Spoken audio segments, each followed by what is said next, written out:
Yeah, hi, welcome you all to our channel Cryptech Masters. Please do subscribe and follow us on social media.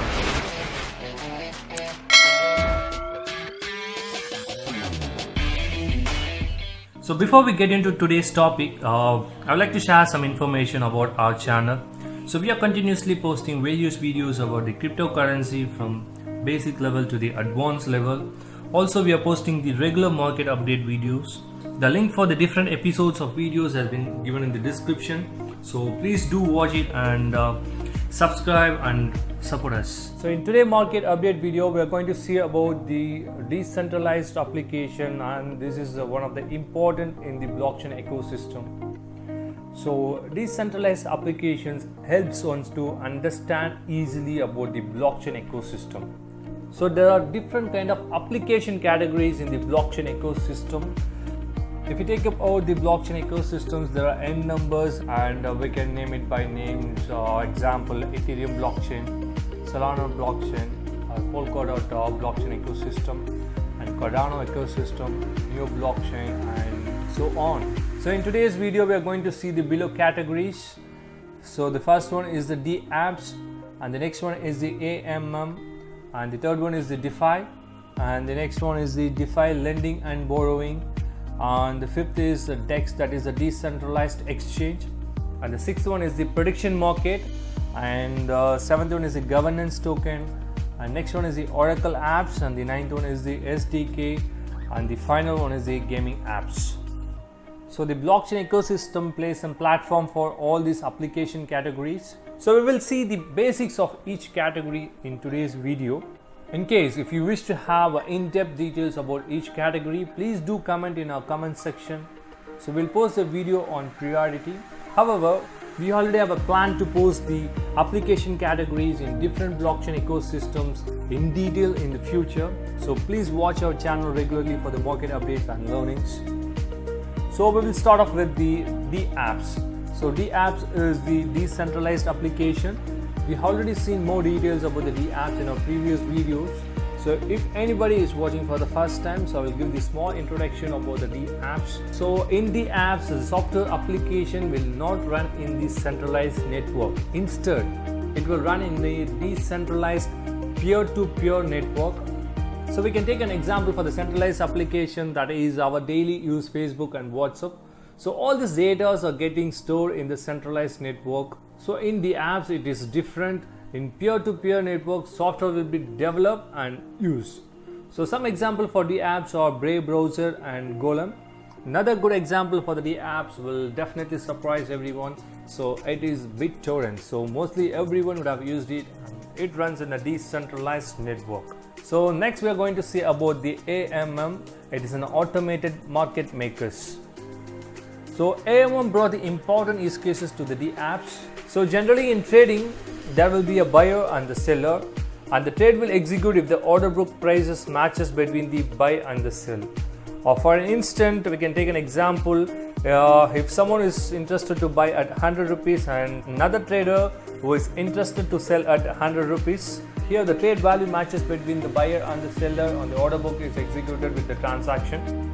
But in AMM it is quite different. If someone holding the crypto coins, they can provide the liquidity by yield forming. In other words, we can say it as a liquidity pool. Through this liquidity, a trader can swap from one coin to another coin. Here the liquidity provider will get the transaction fees as rewards. To elaborate in detail, generally in liquidity pool, two tokens will be liquidated, and there is a certain pool value. It will be fixed for each LP. So we can go with the formula, that is a K equal to X into Y. So I would define with an example. We can take 10 Ethereum, that is a X, and 1000 USDT, that is on Y. Assume these two coins in liquidity pool. So the fixed value is 10,000. So this K value do not change in that pool. In case someone buy the 1 Ethereum from that particular pool, so this would be the case. So the 9 Ethereum and 1111 USDT will be in the balance. For this transaction, the 30% of the fees will be given as a reward to the liquidity provider. There is also a concept called the impermanent loss. In upcoming episode, we will see in detail that what is an impermanent loss and how it happens in the liquidity pool. Because it's going to be a very vast subject, we can't cover it in a single episode.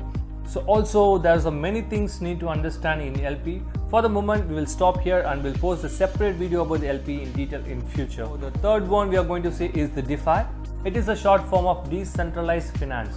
So one can do a regular financial things like deposit, lending, borrowing in a decentralized way using a blockchain. So these kinds of financial apps are called DeFi apps. So next we are going to see about the DeFi lending and borrowing apps. So with these decentralized apps, one can lend the crypto which they are holding with some interest percentage. In simple ways, it is similar to lending our money for interest rate where we will get interest as a reward. Whoever getting the crypto for lending called as a borrower. So next, the fifth one we are going to see about the decentralized exchange. So we already seen many things about DEX in our previous episode, which is episode 12. So DEX is a short form of decentralized exchange. It is a platform for crypto trading. So in DEX we can trade without any third party support. So next one is the prediction market. It is like a bidding. It is like bidding on a winning team in any sport event. So this is not only limited to sports, it is applicable to politics also. One of the famous apps in prediction market is Agar. Agar is running in an Ethereum network. So next one is the governance token. The purpose of the governance token is in case if any event is happening in coin, that the voting will be conducted for decision whoever having the governance token. The good example for the governance token is the Maker token. In case of any update required in the Maker network, the voting will be conducted to the Maker token holders, and based on the voting results, the update implementation will be happening. And the eighth one is the Oracle apps. The Oracle apps played an important role in bringing the real world use cases into the D apps. So the purpose of the Oracle apps is to bring the real world data in the real time during the smart contract execution. So in any trading, to bring the order book into the apps, all the data from the Oracle will be collected and show as the order book in the apps as shown in the image. So the ninth one will be the SDK apps. So SDK is the short form of the software development kit. With this SDK apps, we ourselves can create a smart contract in very user-friendly way. So the last one is the gaming apps. In the apps, the various gaming apps is also available. All these 10 categories we explained above are available in the D apps in the blockchain ecosystem.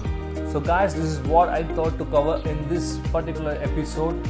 So in today's episode, as a market update, we have seen the categories of the apps in the blockchain ecosystem. We will again meet you with another good market update. So we started to give the market updates frequently, so please stay connected with us. We are also giving the regular market updates using our other social media platforms like Telegram, Twitter, Facebook, LinkedIn. Thanks for watching. Learn today and lead tomorrow. And don't forget to support and subscribe us. See you in next video. Bye bye.